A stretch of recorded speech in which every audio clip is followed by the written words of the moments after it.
Okay, come with us for a moment.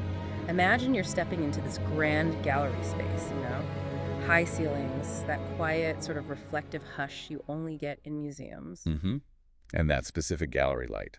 Exactly. Yeah. And then, boom, across the room, you see it, this canvas that just pulls you right in. It feels less like paint and more like a raw, open window onto this moment of intense human It agony. really does grab you, doesn't it? Mhm. We're standing before Ilya Repin's Ivan the Terrible and his son Ivan on 16 November 1581. Though, let's be honest, most people probably know it by that blunter title. Ivan the Terrible kills his son. Yeah, that one definitely gets straight to the point. It's usually on display at the Tretyakov Gallery in Moscow. Yeah. And it is, just one of the most powerful and definitely one of the most controversial paintings in all of Russian art. Absolutely. Our mission here is basically to unpack everything about this single, incredibly charged image. What got Repin started on it, the whole historical debate around the scene itself, his artistic choices, which are amazing, and then the painting's own turbulent life. It's faced censorship, even attacks. It's quite a story. It connects Repin grappling with his own times to this, well, bloody moment from centuries earlier. It weaves together history, art, how people interpret things, and this conflict that just seems to keep going. It really does. Okay, so where do we start? What was going on around Repin that made him even think about tackling such a dark, intense subject? Well, the sources are pretty clear that the idea for this painting really grew out of the political atmosphere in Russia back in 1881. He started sketching around 1882 in Moscow, but the real spark came the year before. 1881. Right, that was the year Tsar Alexander II was assassinated. That must have sent shockwaves. Huge shockwaves. Yeah, March 13th, 1881, the Tsar, who was actually seen as a reformer, was killed in St. Petersburg by this revolutionary group, Narodnaya. Repin was actually in the city then. Wow. But it wasn't just that he was there, it goes deeper. He was so profoundly affected that he actually went back to St. Petersburg a month later, in April, specifically to witness the public execution of the assassins, the Prvomardovцы. He wanted to watch the execution. He felt compelled to. Yeah. He later described it to a friend, calling them nightmare times, complex, appalling. And he remembered these incredibly specific, almost like haunting details from that day. Totally. He talked about remembering the regicide boards they hung on the prisoners' chests, what they were wearing, like Zelyabov's gray trousers, Pervovskaya's black hat. These weren't just news headlines for him. They were visceral, real experiences. Okay, that makes sense then why this period also shows up in his other paintings about the revolutionaries, like refusal of confession or they did not expect him. Exactly. Repin himself said something like, "This year followed like a trace of blood. Our feelings were bruised by the horrors of the contemporary world." He felt artists had a duty, almost, to find a way to respond to this key moment in history. So, okay, I get the horror of 1881. But how does the assassination of a czar by revolutionaries translate into painting a czar committing murder centuries earlier? That feels like a leap. But that's the connection he made, which I find really fascinating. Repin explicitly said he saw a link. He connected the violence of 1881, where the Tsar is the victim, to this scene from 1581, where the Tsar is the perpetrator killing his own son. It was his way, perhaps, of exploring this, cycle of violence embedded in Russian history. Wow. Like a commentary on brutality itself across time. Was it purely political events driving this? Not entirely, no. There was another powerful influence, kind of unexpected. Yeah. Music. Repin was apparently deeply moved by Nikolay Rimsky-Korsakov's symphonic suite, Antar. Antar, okay. Specifically the second movement, which is titled, wait for it, Vengeance. Vengeance, there's that theme again. Right. Repin said he listened to this bloody second movement in Moscow in 1881, and he felt like the music just sort of took possession of him. He described this intense emotional state that he felt he had to capture in painting, and it was then that he remembered Tsar Ivan. The music almost conjured the image. So political trauma, intense music. Anything else feeding this creative storm? Yes, and this one's a bit strange. He also mentioned a trip he took to Western Europe in 1883, and specifically seeing bullfights. Bullfights. How does that connect to Ivan the Terrible? I know, it seems odd. But for Repin, it seemed to tap into the same vein of raw, intense, bloody spectacle. He said misfortune, death, murder, and blood make up a whole that draws you into it with force. He mentioned seeing lots of bloody paintings in European galleries, too. He felt overtaken by all this bloodiness on that trip, and when he got back home, that's when he really dove into painting this bloody scene, as he called it. Okay, so the political violence he witnessed, the visceral music, the raw spectacle of the bullfight, it sounds like he was just saturated with this sense of brutality and needed an outlet, and this historical moment became the vehicle for all of that. Exactly. He wasn't just illustrating a history lesson. He was channeling his own profound response to the violence he saw and felt all around him. Which brings us right to that moment. November 16th, 1581, the painting shows the Tsar killing his son. But did it actually happen that way? Is history clear on this? That is the crucial question when you look at this painting. The sources we have emphasize that the exact way Tsarevich Ivan Ivanovich died is actually unknown and controversial.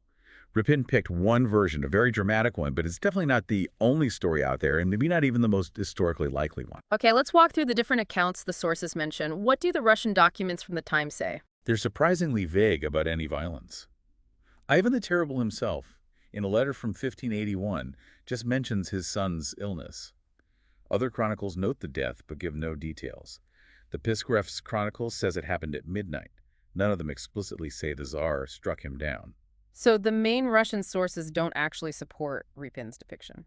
Not directly, no. One chronicle, the Mazarin Chronicle, mentions the Tsarevich being separated from the branch of life by a blade, which could mean violence, but it's ambiguous, and it puts the event in the summer, not November. There is a diary entry by Dyak Ivan Timofeyev that mentions some say his life was extinguished because of blows by the hands of his father after the son tried to stop Ivan from doing something bad. So rumors existed, but it wasn't the official record. Okay. What about foreigners who were around then? Sometimes they heard different things. They definitely offer more drama. A French mercenary, Jacques Margaret, he heard the rumor that the Tsar killed his son with his own hand. But even his account is a bit contradictory. He then says, no, that wasn't it. The Tsar did hit him with a rod and wounded him, but the son died later on a pilgrimage, not directly from that blow. Huh. So even he wasn't sure. Then there's the papal diplomat, Antonio Passavino. His account is pretty significant, right? Very significant. Yeah. Passavino's story is the one many historians tend to rely on, and it does describe a fatal blow. He reported that in November 1581, Ivan found his daughter-in-law, the Tsarevich's pregnant wife, kind of improperly dressed. Oh, dear. Yeah. He apparently beat her with his staff, causing her to miscarry later that night. Then Tsarevich Ivan confronted his father about it, and apparently also brought up his father's treatment of his previous wives. Confronting Ivan the Terrible. That sounds unwise. Extremely. According to Passavino, Ivan slew into a rage and struck his son on the head with the same staff, causing a very serious wound. But Passavino's account also includes immediate remorse. He says Ivan instantly grieved, called for doctors, and the Tsarevich died 5 days later. Okay, that version sounds much closer to the scene Repin painted. So how did later Russian historians look at all these different stories? Well, the very influential 18th century historian Nikolay Karamzin, he believed the father killed the son, but with slightly different details. Karamzin wrote that Ivan's sort of put his hand on his son, then Boris Godunov tried to intervene and got wounded by the Tsar's scepter. Then Ivan struck the Tsarevich on the head with the scepter. And Karamzin's version specifically includes that moment of instant regret we see in the painting. Absolutely. Karamzin vividly described Ivan's fury vanishing, his shock, him crying out, "I killed my son," throwing himself down to kiss him, weeping, calling for doctors, begging God and his son for forgiveness. It's incredibly dramatic. And that narrative is the one Repin really leaned on.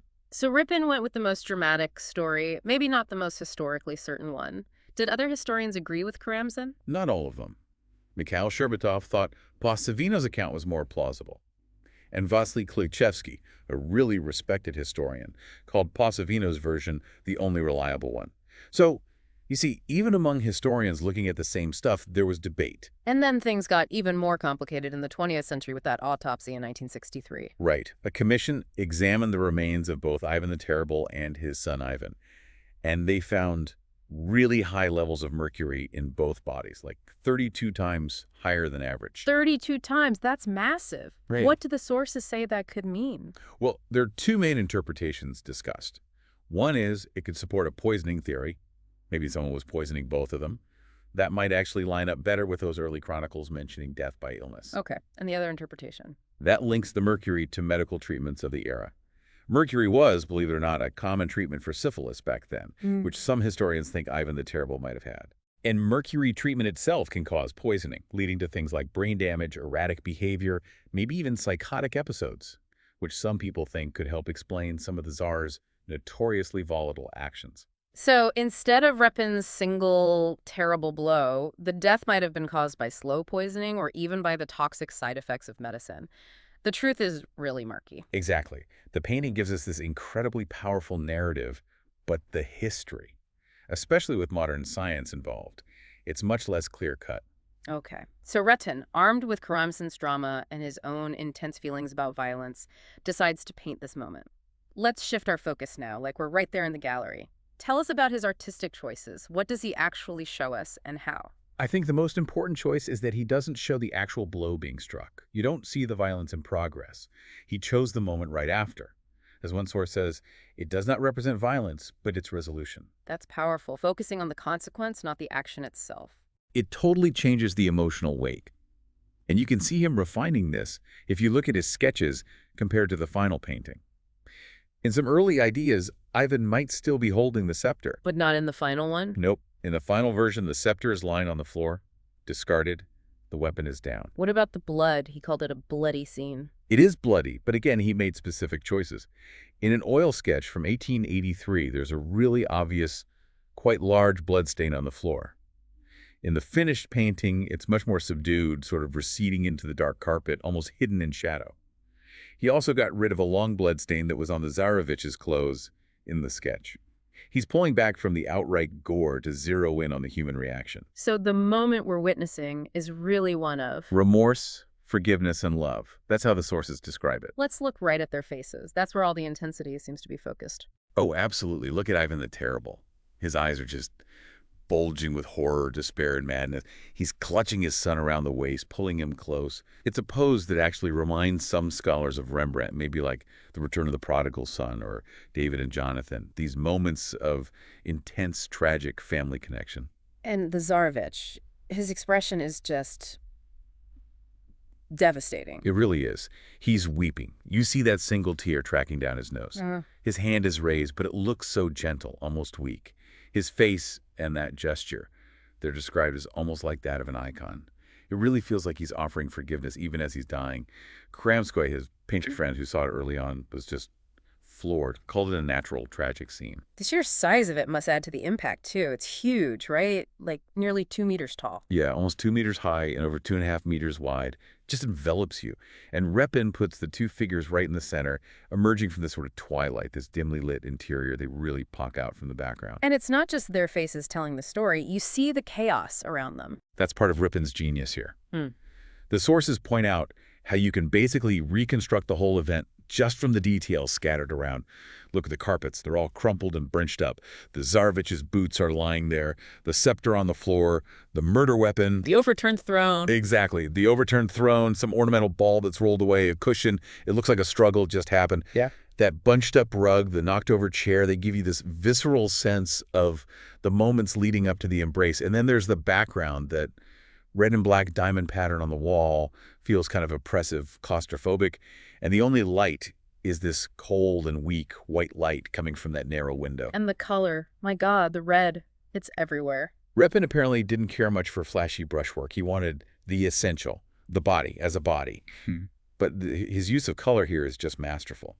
Karamzin called the painting an authentic orchestra. That intense red or blood red, it just dominates. It's described as a thick and saturated crimson red. Where does it hit hardest? Well, obviously, the scarlet blood on the Tsarevich's temple, stark against his pale skin. But then it reflects everywhere on his amazing patterned kaftan, in that dark pool in the carpet, even though Repin toned down the main stain. All this red creates this incredible tension that just resonates with the tragedy.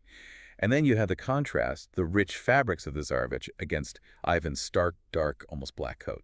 But it's not only red and black, is it? No, and that's important too. He breaks up that intensity with these hits of complementary color, the really vibrant green of the Tsarevich's boots, the deep blue of his trousers. They add complexity, stop it from just being a wash of red and shadow. And that cold white light we mentioned, it cuts through everything, adding even more dramatic tension. It's just this incredible combination of composition, detail, light, and color, all working together for maximum emotional impact. Who were the models? Who posed for these faces? Repin was very particular about his models. For Ivan the Terrible, he used a fellow painter, Grigory Mirosoidov, and also composer Pavel Blomberg. For the Tsarevich, he used a landscape painter named Vladimir Menk, and also, very importantly, the writer Vsevolod Garshin. Garshin.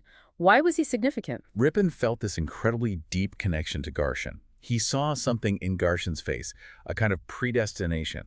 He described him as having the face of a man irreparably condemned to perish.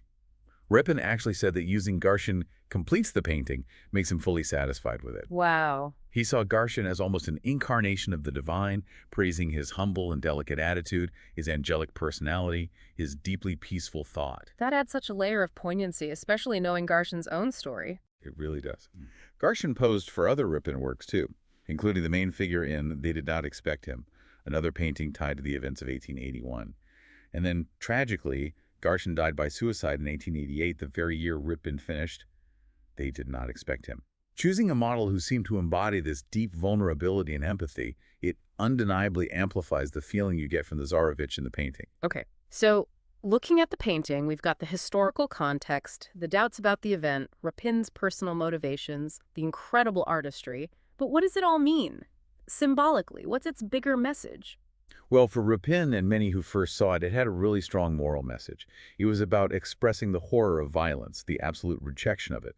Karamzin felt that just seeing the painting could act as a kind of protection, that it might forever protect it from the wild beast that can lurk inside people. Like a visual argument against brutality. Pretty much. It's been called a pictorial parable based on Thou Shalt Not Kill.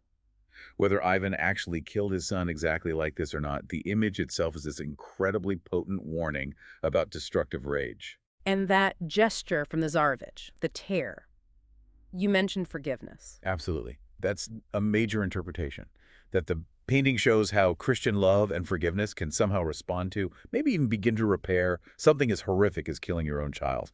The Tsarevich's almost icon-like face, that gentle hand wave, the tear, and the way it echoes those forgiving figures in Rembrandt, it all points to that possibility. And we have to circle back to the politics, the initial inspiration. Definitely. It's unavoidable. Repin himself drew the line between the 1881 assassination and this 1581 killing. Interestingly, though, Russian critics back then seemed to have been a bit hesitant to really spell out that connection publicly. Too sensitive, perhaps? But others saw it. The sources mention French critics picking up on it. Yes. Critics like Hélène Besançon interpreted it as representing something central to what they saw as a Russian myth. This idea of history being built on fathers sacrificing sons, a kind of cycle of brutal patriarchal authority. That's a pretty intense reading of a national identity. And Pierre Gounod offers a similar take. He sees this sacrifice idea linked to the symbolic roots of the monarchy itself, with the murdered Tsarevich embodying forces that challenge the Tsar's absolute power. He even draws a parallel to Peter the Great and his conflict with his son Alexis, which was famously painted by Nikolay Karamzin.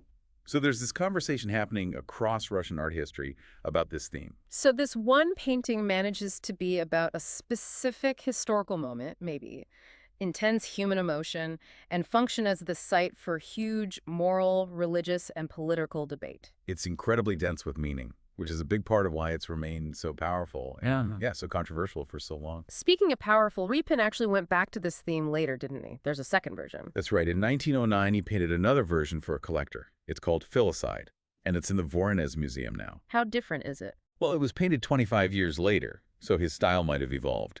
The sources mention the colors are more luxuriant, maybe richer or more complex. He also added a female figure in the background, maybe the Tsarevich's wife, which would change the scene's dynamic a bit. And Tsar Ivan's face is described as being collapsed in grief, which might suggest a slightly different emotional note compared to the first version's horror, despair, and madness. Fascinating that he'd revisit such an intense subject. Shows how much it must have stuck with him. Okay, so we have this incredibly famous, layered, meaningful painting, but its life hasn't exactly been peaceful, hanging quietly on a wall. It's faced real turmoil. Oh, absolutely, right from the start. When Repin first showed it to his friends in 1885, the reaction from other artists was apparently amazing. Karamzin saw it and was just blown away, saying something like, "There it is, the thing, what a level of talent, and how it's painted, my God, how it's painted." But not everyone felt that way, especially people in power. Powerful conservative figures, like Konstantin Pobedonostsev. He was a major church official and advisor to the Tsar. He expressed total repulsion. And Tsar Alexander III himself really disliked it. And that dislike led to actual censorship. It did. Direct imperial order. On April 1st, 1885, April Fool's Day, ironically, the painting was banned from public view. Tretyakov, the collector who'd already bought it, was told point-blank not to expose it or let the public see it by any other means. And get this, it was the first painting ever censored in the entire Russian Empire. The first one. Wow, that really tells you something about how threatening they saw this image, depicting the Tsar, the father figure of the nation, as a murderer, even if based on historical accounts, must have felt incredibly dangerous to their authority. Exactly. It struck right at the image of the Tsar's legitimacy. So how did it get unbanned? It happened later that same year, July 11th, 1885. Apparently, another painter, Alexei Bogolyubov, who had some influence at court, managed to intervene and get the ban lifted. Okay, so it went back on display. But the controversy, the arguments about whether it's accurate, whether it's appropriate, that never really went away, did it? Not even slightly. It's still a flashpoint today. You have Russian nationalist groups, some Orthodox activists, who continue to protest its exhibition. They argue it's historically wrong, that it's basically a smear campaign against Russia's past, and that it offends patriotic feelings. I think I remember hearing about a specific attempt to get it removed not that long ago. Yeah, October 2013. A group led by this guy, Vasily Bukovliki, who actually supports making Ivan the Terrible a saint, formally asked the government to take the painting down from the Tretyakov. Their reason. It offended patriotic feelings. The gallery director flatly refused. It's kind of incredible. Almost 140 years later, people are still having high-level arguments about whether this painting should even be seen. It just shows how deeply this image taps into really sensitive nerves about national identity, history, and how you tell those stories. And tragically, the conflict hasn't just been words. The painting has been physically attacked, more than once. Yeah, those attacks are just chilling. Tell us about the first one. January 16, 1913. A 29-year-old man, described as an iconoclast, someone who attacks images, went at the painting with a knife. He slashed it 3 times, apparently shouting, "Enough death, enough blood." God. And the curator's reaction, that was just devastating. It's heartbreaking. The curator of the gallery, Georgy Kryslov, when he found out about the damage to this masterpiece under his care, he was so distraught that he killed himself, jumped in front of a train. It just adds another layer of tragedy to the painting's story. Was the painting ruined? Could they fix it? Thankfully, yes. It was a massive restoration job, but they managed to bring it back. And Repin himself, who was still alive then, actually helped guide the restoration process. Amazing. So it survived that, only to be attacked again, much more recently. Yeah, May 2018. Another shocking incident back at the Tretyakov. This time, a visitor, apparently drunk, took one of those metal security posts and used it to smash the protective glass. Then he actually hit the canvas itself, piercing it in 3 places. The damage was mainly in the center, right around the figure of the Tsarevich. The frame got badly damaged too. It must have felt like a nightmare repeating. A huge blow. But the gallery did note one small bit of luck in all this, by a happy coincidence. The faces and hands of the 2 figures, which are so crucial emotionally, they weren't damaged. Did this attacker say why he did it? Reports said he claimed he attacked it because he thought the painting was historically inaccurate. He apparently said Ivan did not kill his son. So echoing the exact same historical debate that swirled around it from the very beginning. Exactly. The restoration this time was also major, cost something like $160,000. The attacker got sentenced to 2.5 years in prison. And now, after all that work, the painting is finally back. It is. After several years of painstaking restoration, they put it back on display pretty recently, December 16th, 2024. The fact that it survived censorship, survived these violent attacks, it really speaks to its enduring power and the intense feelings it still provokes. It really is like the painting has had its own dramatic, difficult life. So let's think about its overall legacy. It's still one of Russia's most famous paintings, right? Absolutely. It's generally seen as Repin's most psychologically powerful work, maybe his ultimate masterpiece in capturing raw human emotion. Its cultural impact is huge. You even see little nods to it, like its brief appearance in the HBO series Chernobyl. And thinking back to the historical event itself, regardless of exactly how Tsarevich Ivan died on that day in 1581, his death actually did have massive consequences for Russia, didn't it? Oh, undeniably. Looking at the big picture, his death was a huge turning point. He was considered the capable, competent heir. Without him, the throne passed to his less capable brother, Fyodor I. With Boris Godunov really running things behind the scenes. And when Fyodor died without an heir of his own, that's what plunged Russia into the chaos known as the Time of Troubles, a period of famine, civil war, foreign invasion, Yeah. just total instability. So the Tsarevich's death, however it happened, set the stage for immense national trauma. Wow. A single death may be captured in this painting, maybe not exactly, but echoing down through centuries of turmoil. It certainly did. Okay. Standing here, thinking about everything we've just walked through, Repin's intense inspirations, the tangled historical accounts, the incredible artistic skill on display, all those layers of meaning, and then this violent, contested life the painting itself has led. It's just an astonishing story. Repin didn't just paint a moment. He painted this complex intersection of history, psychology, art, and politics. It's a painting that doesn't let you just passively look. It demands something from you. So as we wrap up this deep dive, maybe think about this.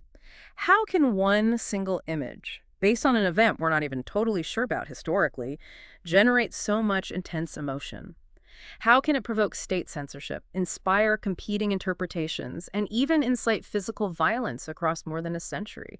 What does that tell you about the incredible lasting power of art and about the complex, often painful stories we tell ourselves about who we are and where we come from? It really makes you think about how we grapple with difficult history and how art becomes central to that struggle.